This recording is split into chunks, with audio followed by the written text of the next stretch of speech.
Hello, Joe. Let's see the question. A body kept on a smooth horizontal surface is pulled by a constant horizontal force applied at the top point of the body. यानी body के कहाँ top point पे क्या लग रहा है, force लग रहा है ना। और वो स्मूथ हॉरिजॉन्टल सरफेस पर पुल की जा रही है इस फोर्स से। If the body rolls purely on the surface, body कैसे रोल कर रही है purely, its shape can be option A thin pipe, option B uniform cylinder, option C uniform sphere, option D thin spherical cell. So let's see the key concept of this question.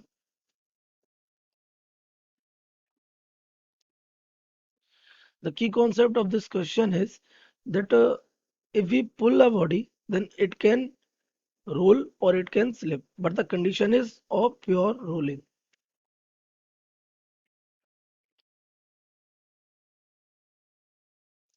So what is pure rolling? In condition of pure rolling,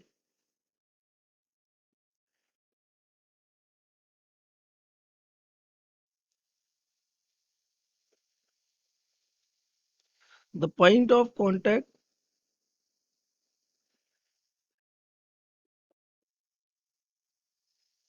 with the ground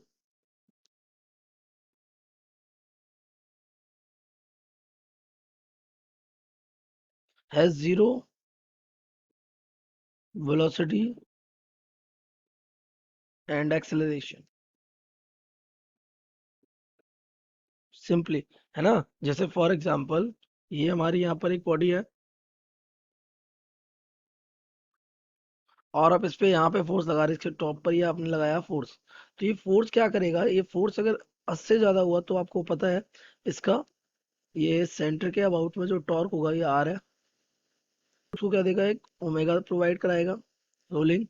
तो यहाँ से इस तरफ हो जाएगा इसका omega are, और इसके इस तरफ इसकी वजह से एक वेलोसिटी क्रिएट होगी, वो वेलोसिटी होगी वी।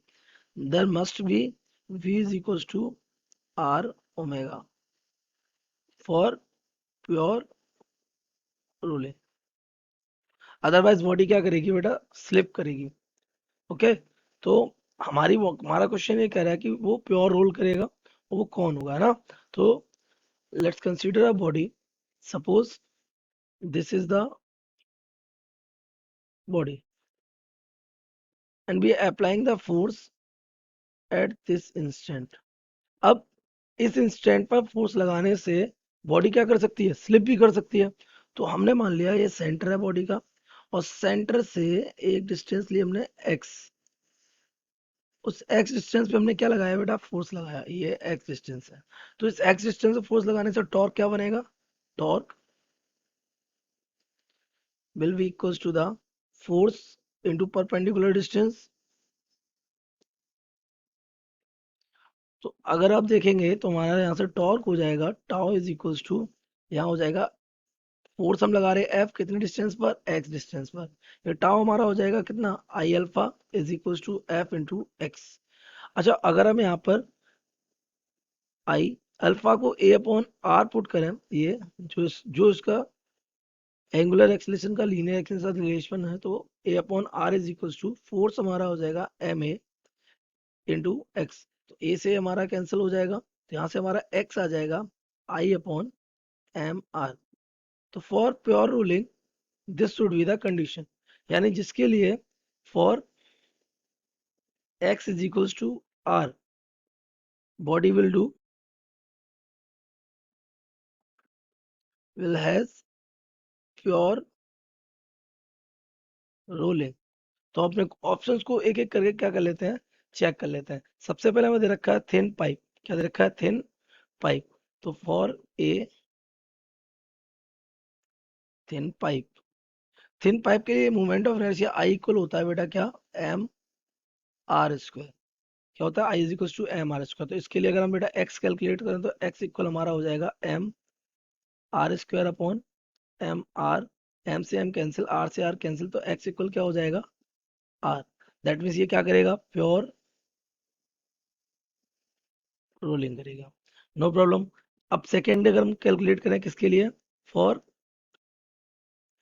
यूनिफॉर्म सिलेंडर, है ना। तो यूनिफॉर्म सिलेंडर के लिए जब आप कैलकुलेट करोगे,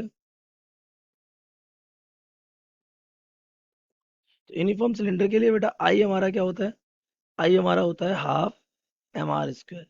तो अगर ये वैल्यू में आप पुट करेंगे तो X will be equal to हो जाएगा क्या, half M are square divided by M R. एक कैंसिल हो जाएगा, एक्स इक्वल आ जाएगा आर बाई टू, यानी कि ये आर के नहीं इक्वल है तो ये प्योर रूलिंग नहीं करेगा। नेक्स्ट, अगर हमारा अगला क्या है, इट इज यूनिफॉर्म स्फीयर, तो सी इज यूनिफॉर्म स्फीयर। तो यूनिफॉर्म स्फीयर के लिए अगर आप आई देखेंगे तो आई हमारा होता है 2/5 एम आर स्क्वायर, तो एक्स इक्वल हो जाएगा 2/5 ऑफ आर। तो ये भी हमारा क्या, इक्वेट नहीं हुआ आर के। और डी अगर आप देखेंगे, D is what, spherical shell, thin.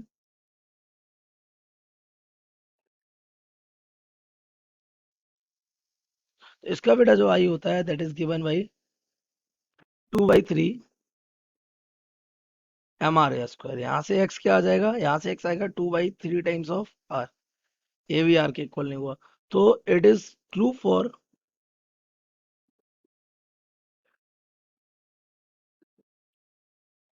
Only thin pipe.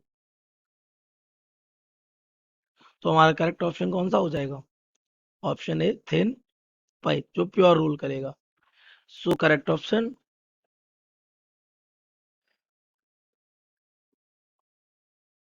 A.